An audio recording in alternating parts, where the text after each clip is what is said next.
যে পরিবারের বড় ছেলে সেই বলতে পারে যে তার জীবনে কতটা কষ্ট। একটা মানুষ সবচেয়ে বেশি কষ্ট পায় নিজের আপনজন মানুষ থেকে। উল্টো তারাই আমাদেরকে নিয়ে হাসি ঠাট্টা করে। এই যে বলবো ওই বাড়ির ছেলে মাসে 5 লাখ টাকা কামাই, মাসে 50,000 কামাই, হয়তো বা 10,000 কামাই, বলবে তুই কি করছস। কিন্তু যে পরিবারের বড় ছেলে সেই বলতে পারে যে তার জীবনে কতটা কষ্ট। আমি চাকরিতে ফিরলাম, আমাকে একটু সমস্যা হয়েছিল, ওরা আমি বললাম, আমাকে বলে করতে পারে জায়গা। কাজ থেকে যাওয়ার পরে বাবা মায়ের কাছে কি আশা করছো? আশা করছিলাম ভাই গোসল টোসল দিমু দিয়া খামু।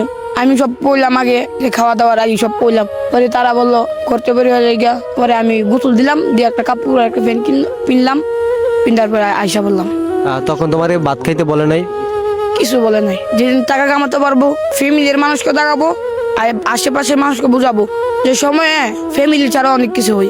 আমি পুরো পৃথিবীকে নিজেকে দেখাতে চাই যে আমার মতন 500 টাকা দিয়েও কোটি টাকা কামাতে পারে। মানে তুমি ছোট থেকে অনেক বড় হতে চাও? জি ভাই। আচ্ছা, যখন বাড়ি থেকে রাস্তায় চলে আসলা, রাস্তায় আসার পরে রাস্তায় থাকতে কেমন কষ্ট হয়েছে তোমার? কত মানুষ বলে টুকাই, প্ল্যাটফর্মে ঘুমাইলাম, সকাল 5টা বাজে বাড়ি দেওয়া উঠাই দিল। ওই দিন করে ভাই আমার এনে পানি ব্যস্ত গিয়ে একটা পুলিশে ভাই চুলো ধরে ভাই টান্ডা ফালাইছে। ওইখানে চুলো টান্ডা ফালছে, স্যার আমি যাইতাছি। তারপর আমার 3টা বাড়ি দিয়ে বলে ওইটা 300 টাকা দে আর না ক্যাশ লিয়ে যাবো। পরে আমি কই স্যার আমার কাছে 70 টাকা নাই। 50 টাকা দেয় তুই ব্যাস।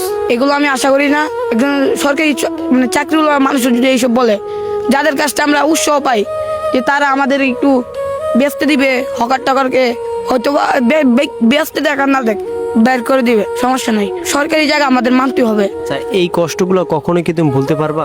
ভাই মরার আগ পর্যন্ত এটা আমার মাইন্ডে থাকবে।